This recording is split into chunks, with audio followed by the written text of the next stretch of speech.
Okay, so good morning, good evening, good afternoon, everybody. This is the Software Ecosystem 1 session, and I am Max Di Penta chairing this session. We have four exciting papers in this session. Each paper will be presented in 5 minutes. Sometimes we'll have, if necessary, one clarification question, but in general, we will keep the question for the end. So to ask question, you can even open your mic, or you can also start to write your questions in the chat, even during the talks. But please, when you write question in the chat, please write either the presenter name or paper 1, 2, 3, 4, so we know to which paper the question is directed. Or of course, you can also ask a question to all the speakers. So we start with the first speaker, which is Mingwei Liu. And Mingwei is going to talk about API-related developer information needs in Stack Overflow. And this is a journal first paper. Please, Mingwei.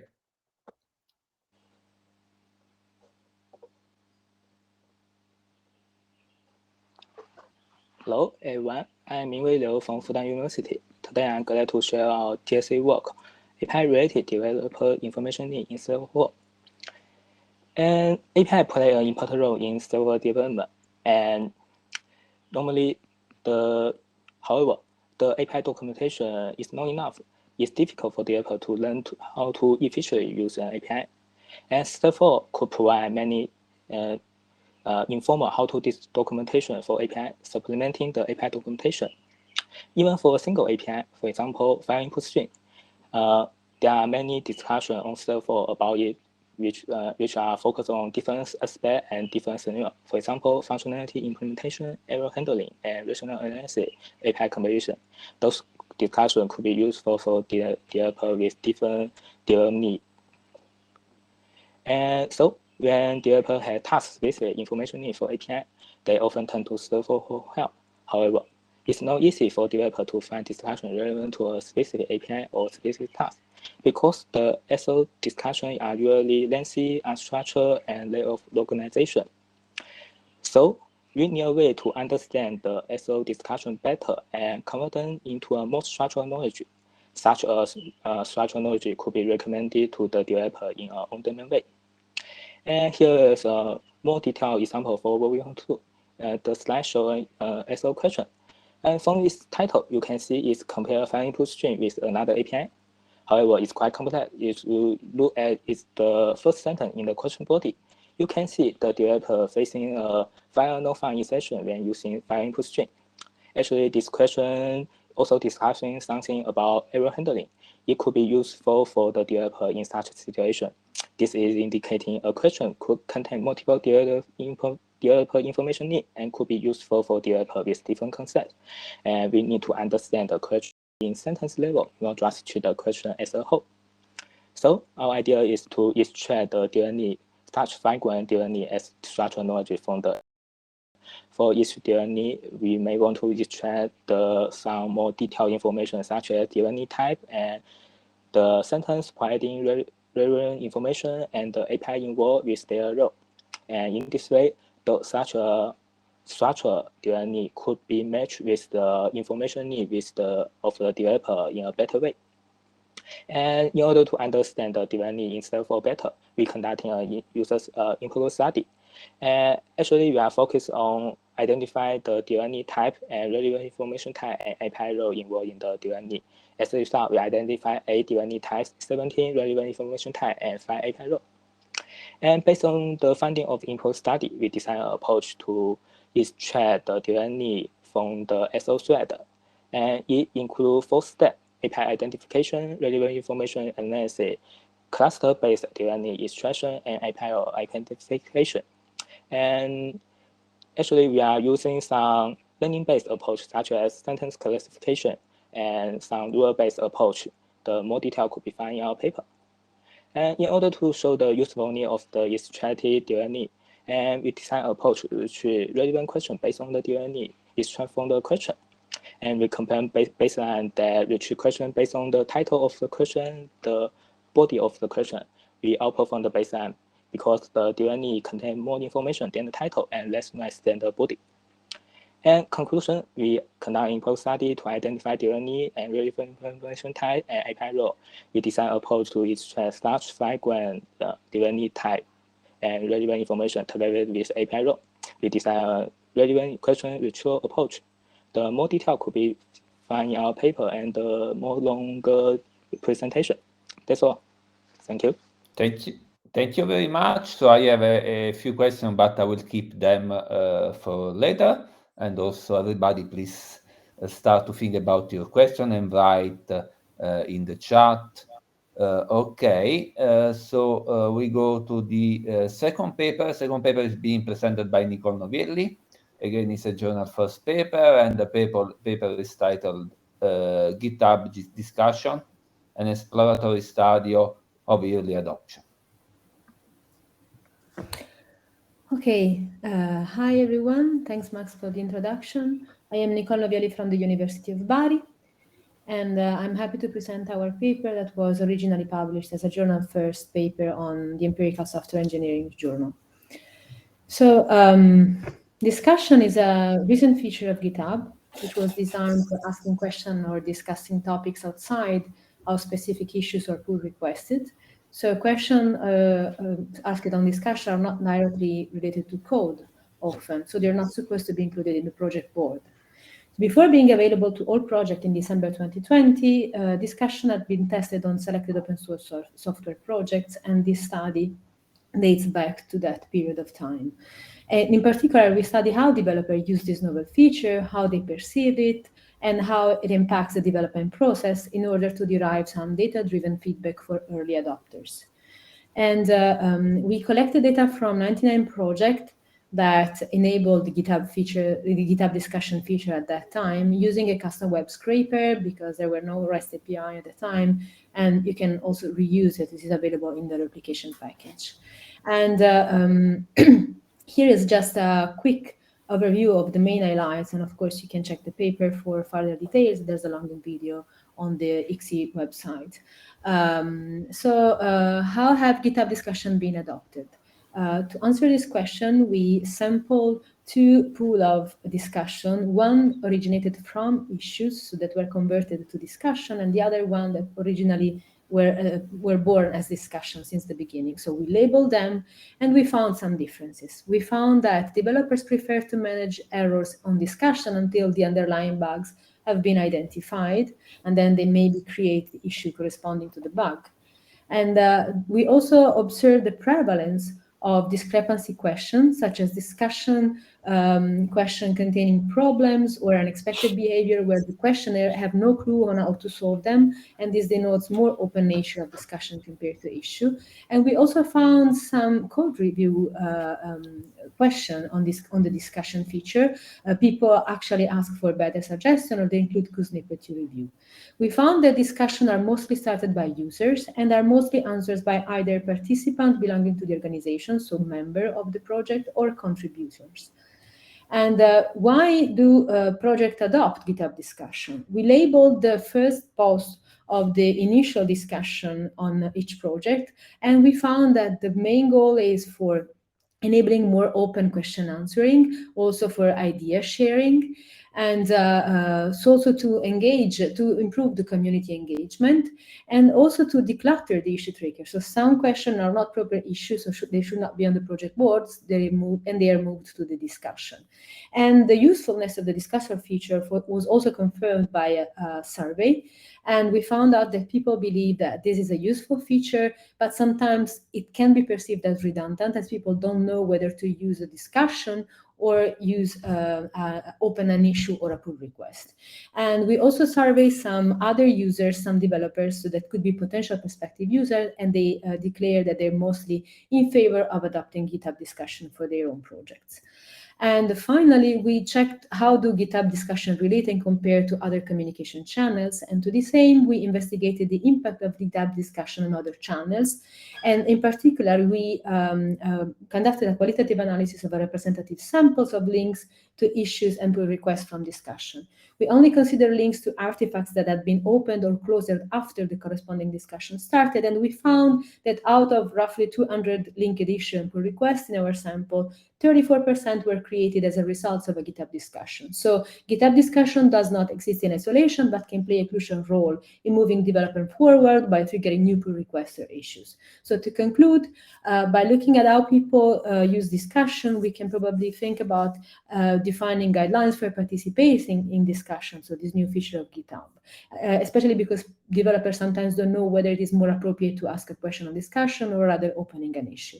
And it could be also be used as a way to encourage core developers to participate in discussion that are usually started by users.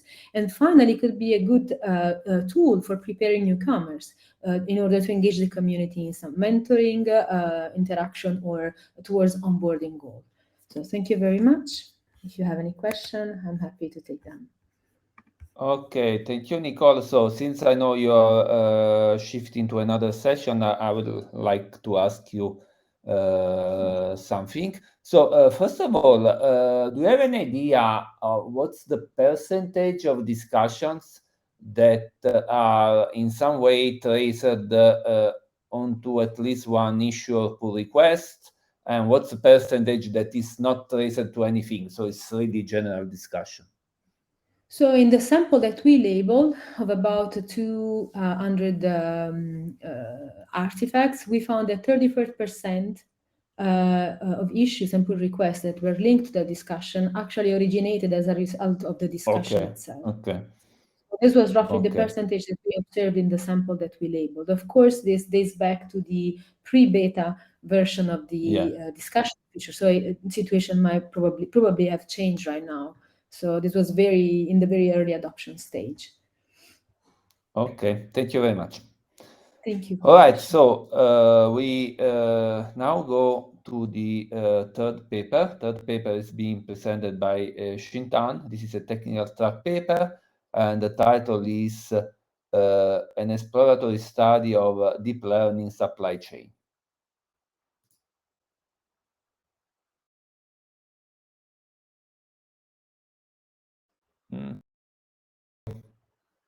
Can you open your mic, please?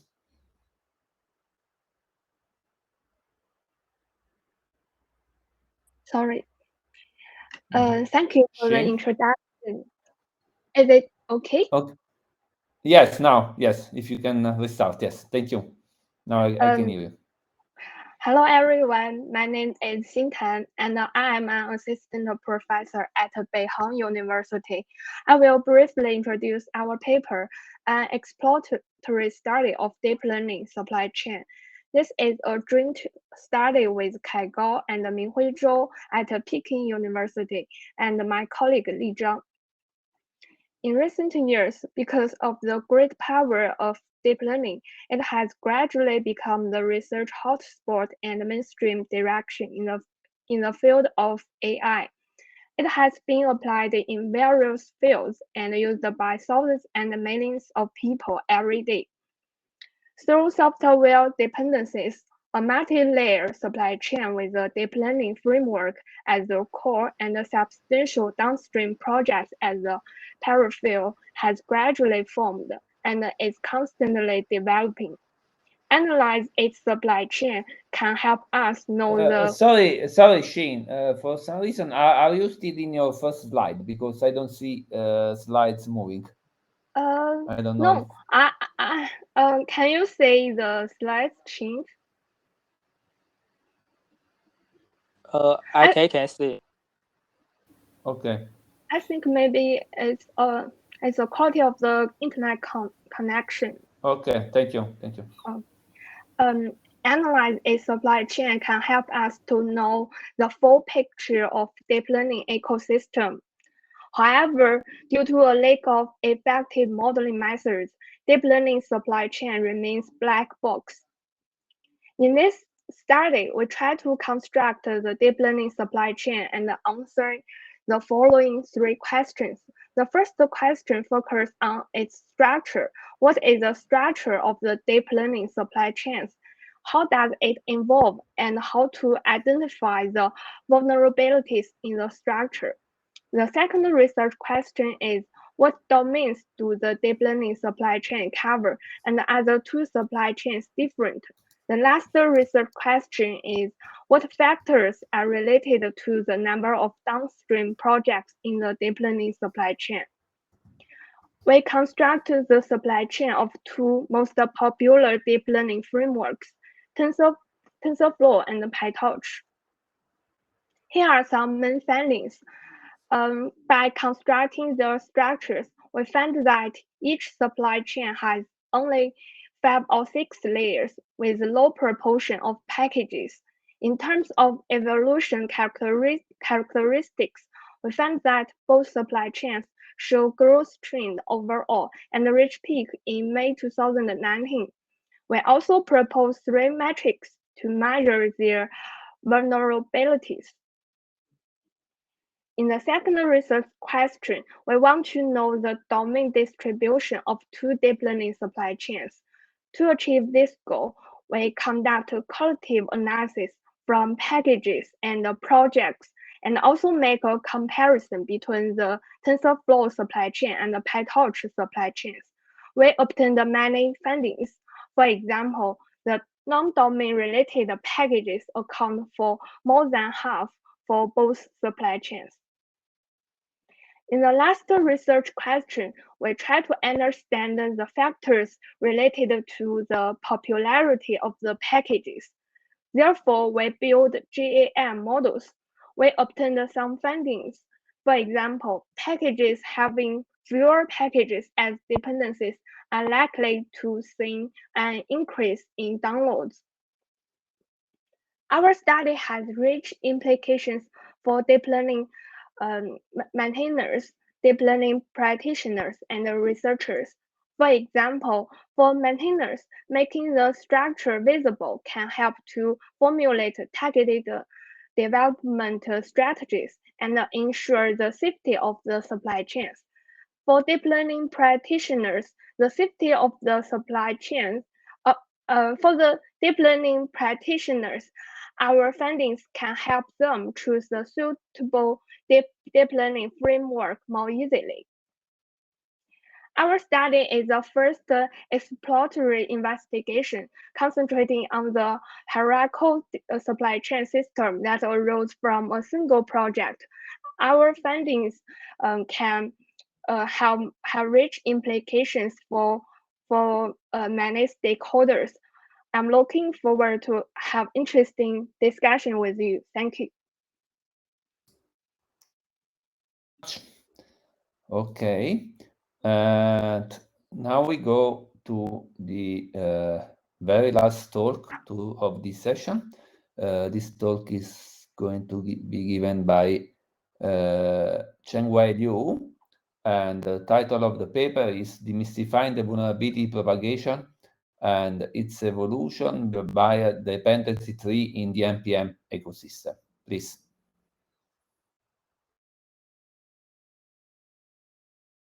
Okay, thanks for the introduction. Good afternoon.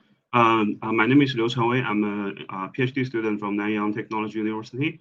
And the topic I present today is demystifying the vulnerability propagation and its evolution via dependency trees in the NPM ecosystem. Okay.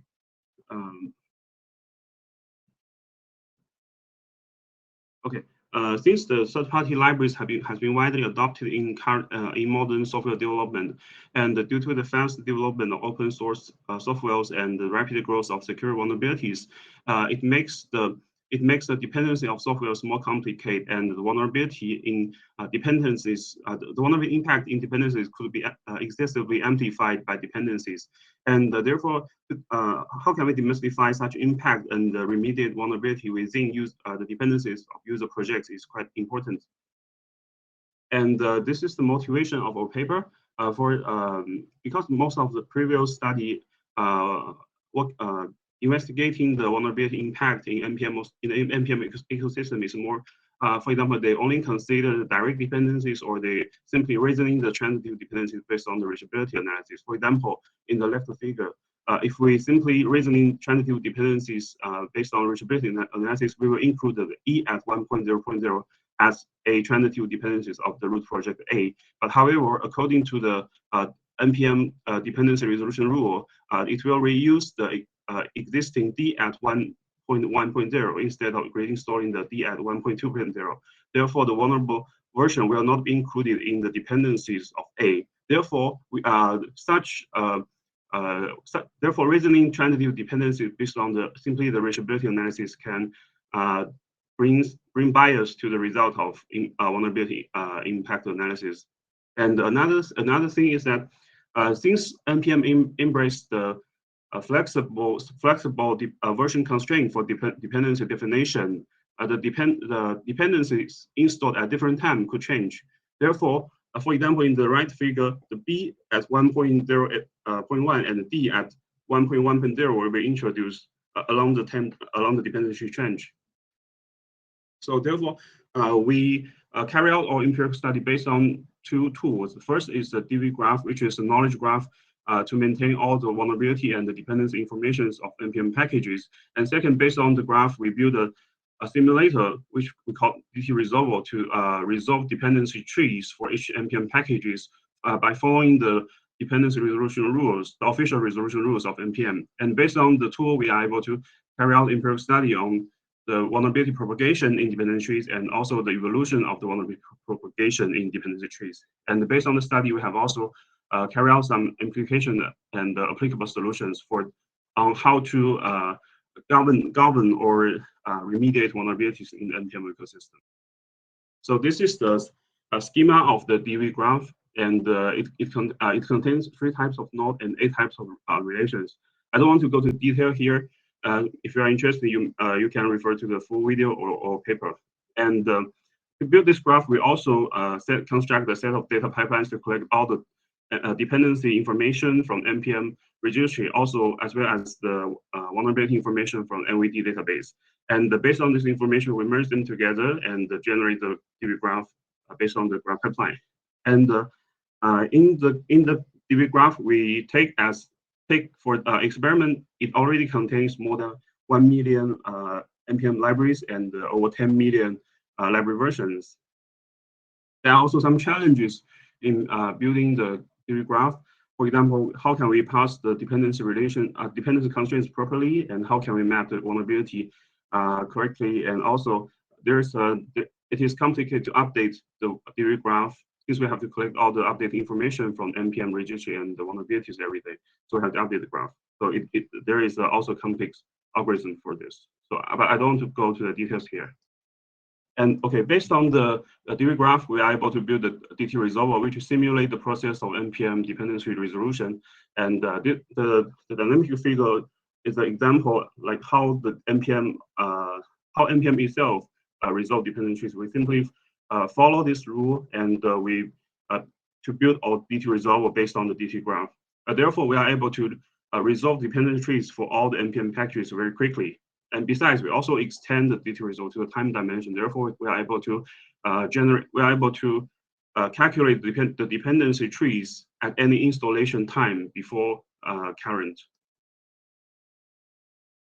So to validate the DT resolver, we have constructed a very large data set, which contains more than 100,000 library versions, which is almost 1% of the entire NPM ecosystem. We simply, for example, use the DT resolver to calculate dependency trees, and we also try to install these library versions. We also try to install these library versions and to get the dependency trees based on NPM LS. And we also compared with an existing tool, which is named NPM Remote LS.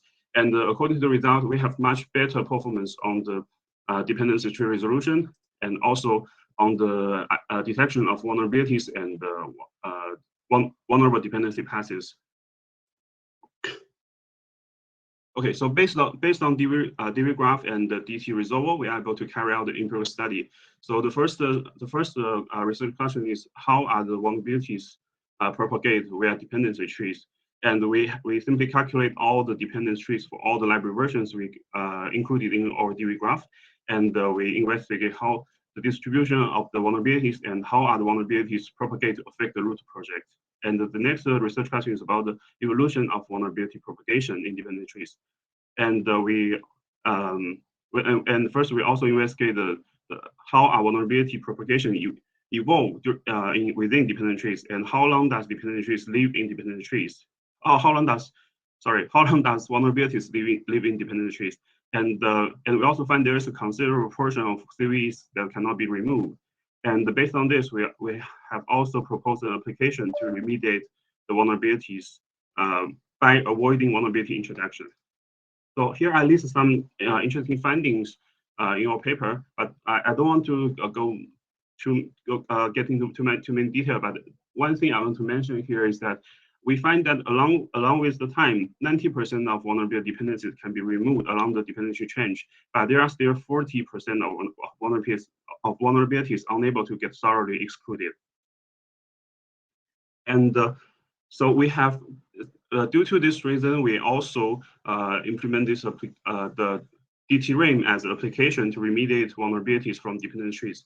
For example, if the node I is a vulnerable version, then we will try to replace the I with a clean version. If there is no clean version of I, we will roll back to change the version of H. Then if there is no version of H can resolve a clean I, then we will roll back again to change the version of E and F. Therefore, all of this process follows the order of NPM dependency tree resolution. So based on this principle, we find that our tool can fix more vulnerabilities than official NPM audit fix. But there is still a considerable of vulnerabilities that are unable to get removed. Okay, that's all of my presentation. Thank you. Much. Okay, so we are now at question time, and I would like to start with some question for Nicole before she's going away. So Alexander is asking, okay, great work, looks very interesting. Did you observe any difference between the sentiment, emotion expressed in discussion versus issues? Okay, yes, we checked. We didn't compare the issue and discussion, but we actually observed the difference between the Stack Overflow post and the discussion.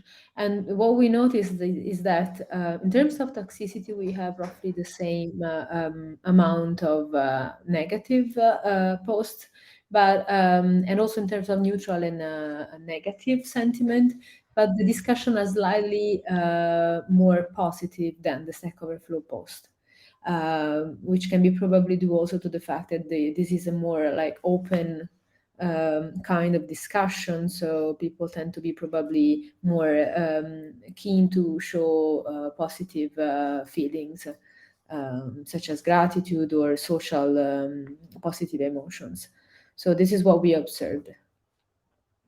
Okay, and the other question is whether discussions involve more maintainers, so some categories of people, rather than issues. This is something we need to further investigate. What we noticed though is that for discussion, they're mostly started by users, so people that don't have any specific role in the project, but they are answered mostly by project members, either contributor or people belonging to the organization that owns the project. So there is more involvement in answering. Yeah. Can I ask a question Okay, too? thank you very much. Yes. Yeah. I looked through your paper. It's a very interesting study. But I have a question. Why do you analyze two types of discussions? You mean okay? The discussion from issue as discussion. Yeah. Okay, because we wanted to see whether there was any different in the why people start a discussion rather than an issue. Because so we decided to study the discussion that were started as such, like the very first post of the conversation was actually posted and intended to be a discussion. And we also studied a subset of issues that were originally started as issue in the project board and that were later converted to discussion. Because, for example, they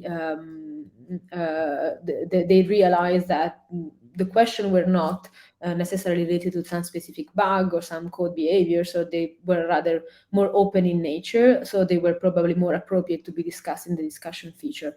So we decided to sample questions posts from these two groups because we wanted to see whether there was any difference in the reason why this conversation was started. Okay, thank you. Have you noticed that some communities, they have already set the regulations for how to use the discussion? What we noticed is that in the very first post, so we labeled, in order to understand why project adopt discussion, we labeled the very first post or the very first discussion in the project for all the projects that we analyzed, and we found the main reason why. And we see some commonalities. We see that it's mostly intended to be used for question answering, community engagement, and but in general, you know, what we see is that the project community tends to establish the purpose of the discussion in the very first thread. So this was very useful to label because they declare why they were deciding to adopt this feature in the project. Okay, thank you. Okay, I don't see questions so far. So I will start to ask some questions to the various speakers. So about the first paper, Mingwei,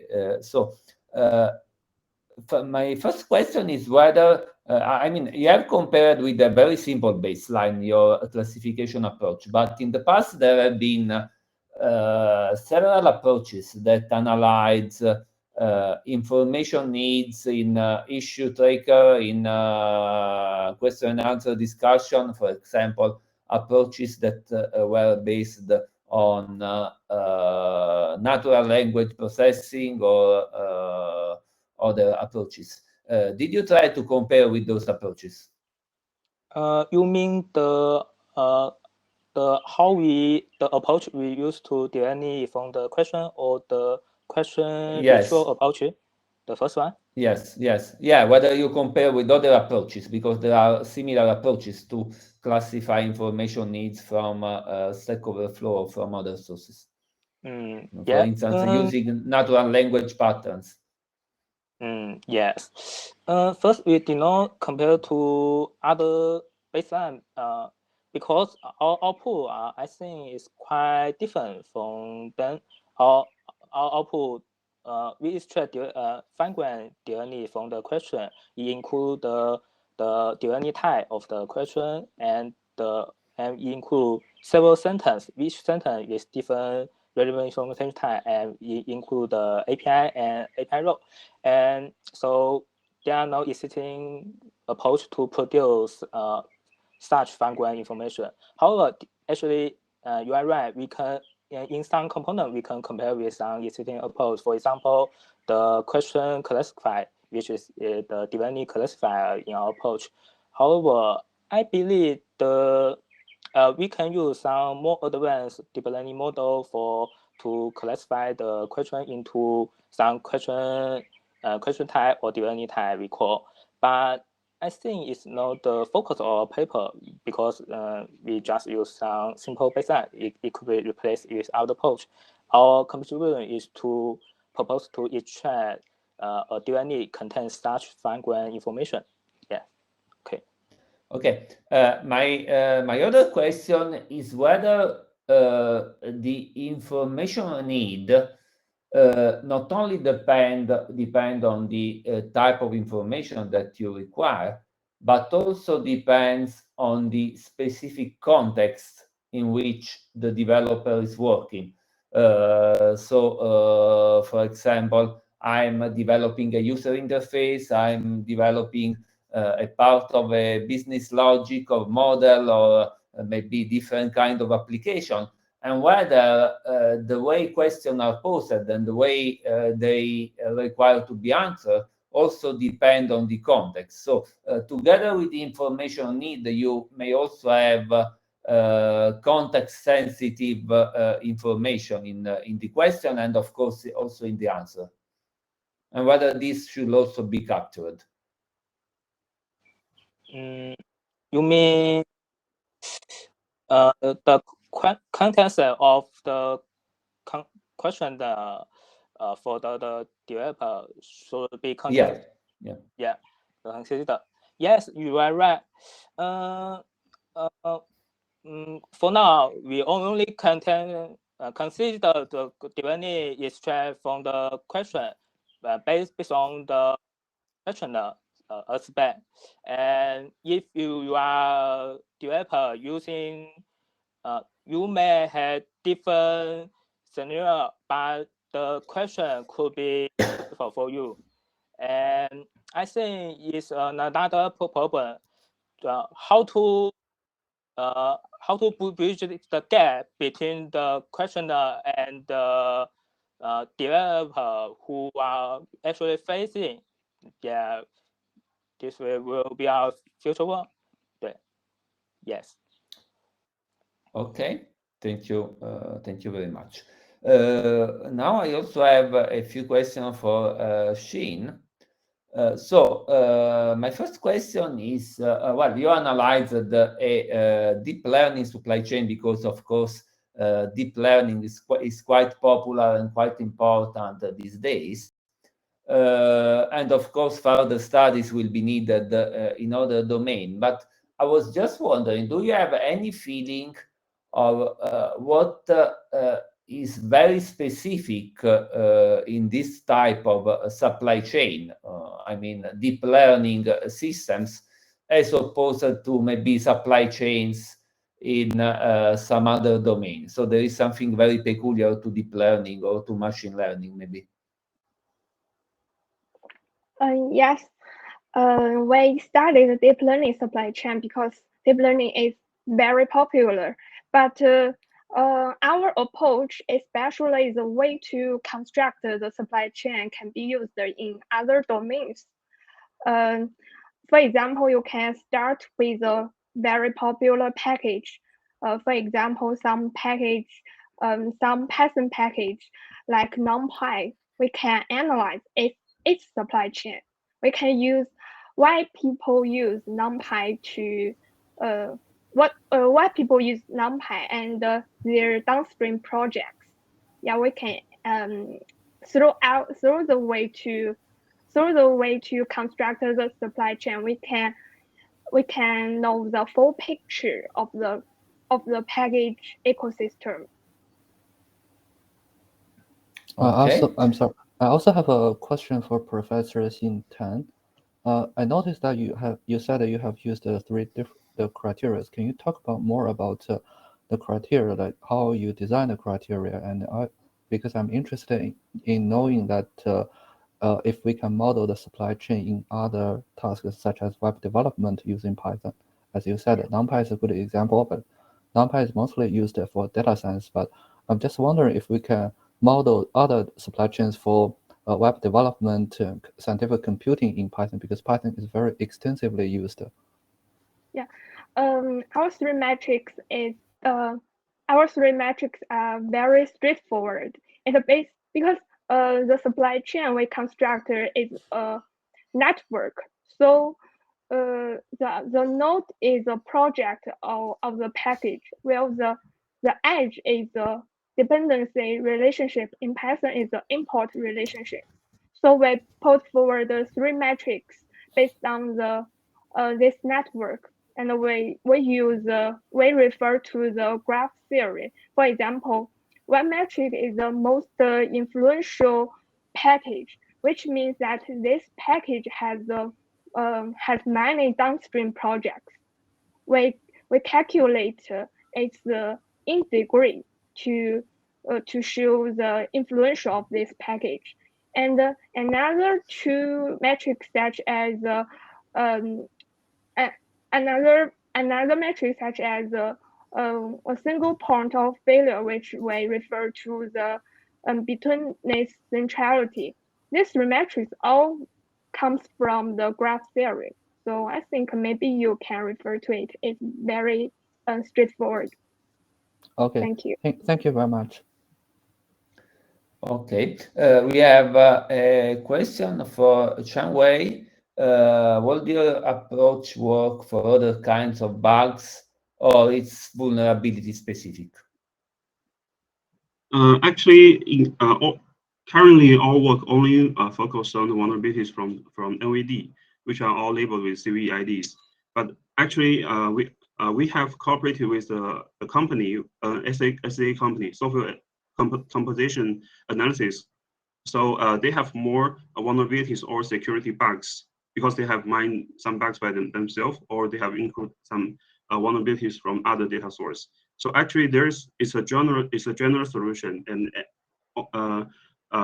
you can include all vulnerabilities or bugs that you can identify. And once they have linked with the specific versions, and the approach can work in the same way.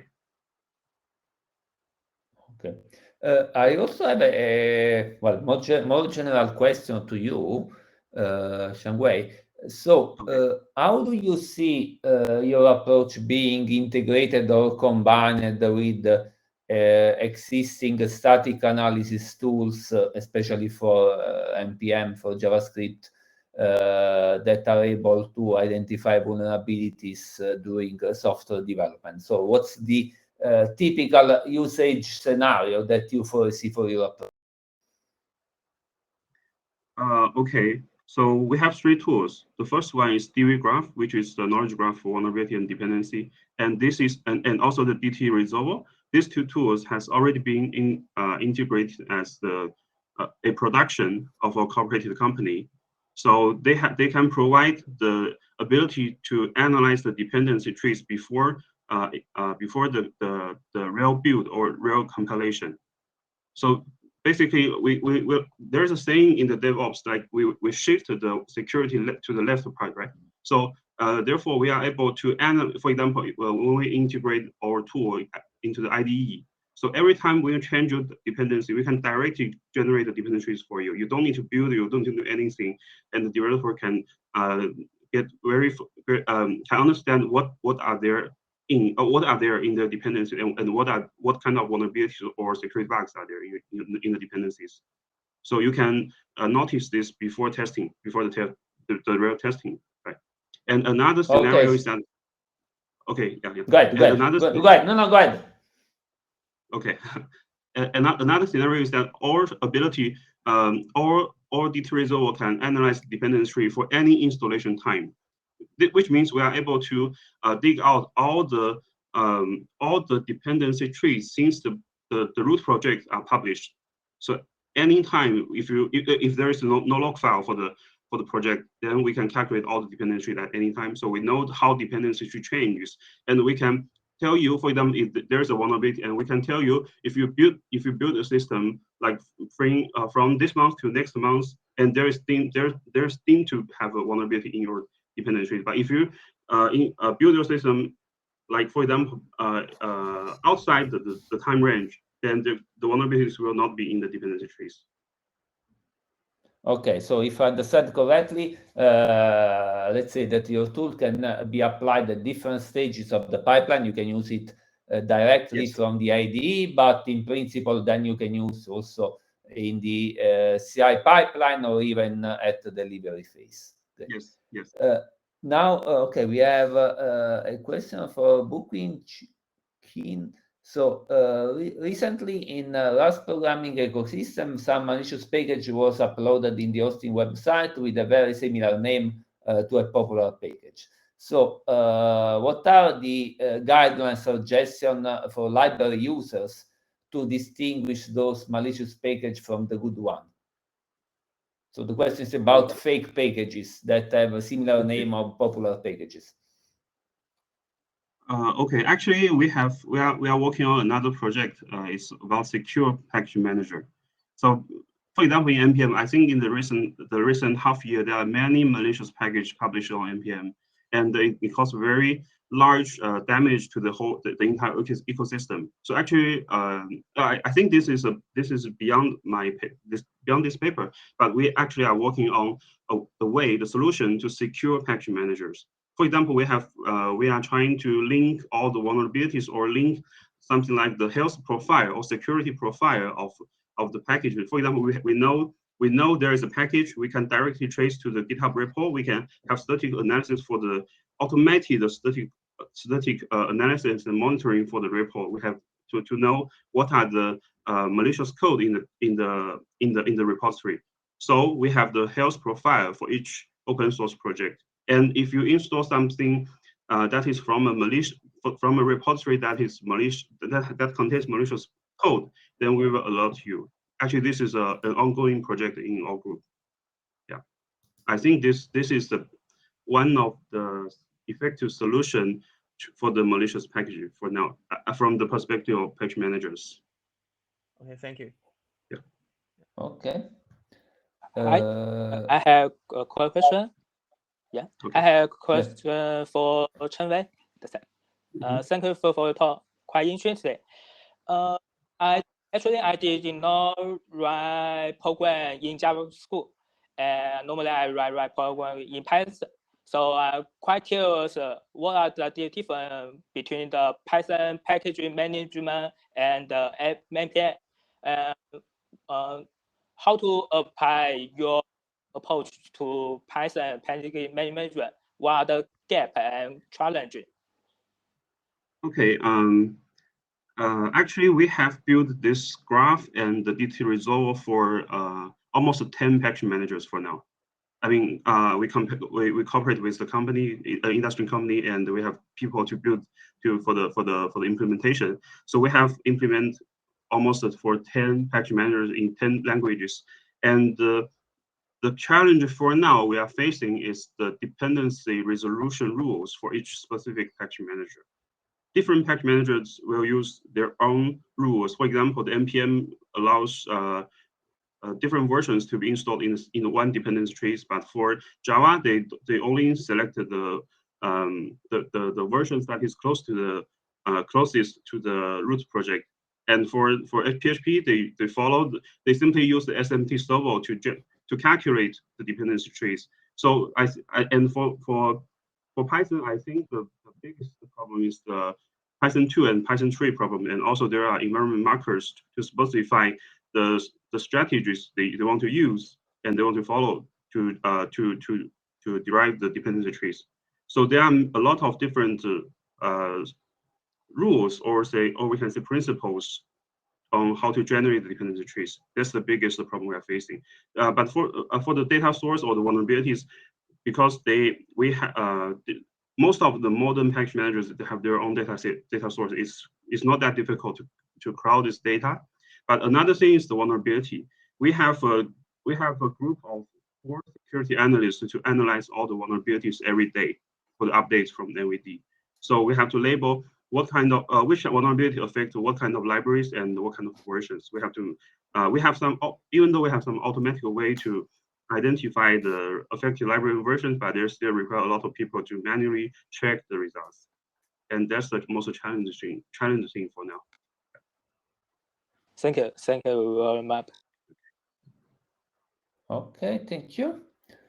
All right. Okay, I have one last question for Sheen. So my question is whether you observed any radical change in the supply chain over the time, considering that many of those deep learning libraries and ecosystems underwent radical changes over the year. For example, Keras was integrated in TensorFlow, or some other components like Theano were abandoned, and there were also different Python versions and so on. So there was any big change in those supply chains? You mean the biggest change of the 2 supply chains? Yes. Yes. I think the main findings we find that we see the both supply chains they grow over the time, and at the 2019, it reached its peak. And for the second research question, we compare the differences of the TensorFlow and the PyTorch supply chains. We found that although they have many similarities, for example, they all have many. They all have a high proportion of non-domain packages. That is framework or other tools. They all have a very high proportion in CV and NLP, but some differences also were identified. For example, the TensorFlow supply chain, it has a high proportion packages of the result experimental result analysis packages, whereas the PyTorch supply chain, it has a portion of tutorial. From these findings, we can observe that if a newcomer want to use the deep learning techniques, we may suggest him to start with PyTorch because it is much easier than the TensorFlow. But if you want to build some industry applications, maybe TensorFlow is a better choice. Yeah.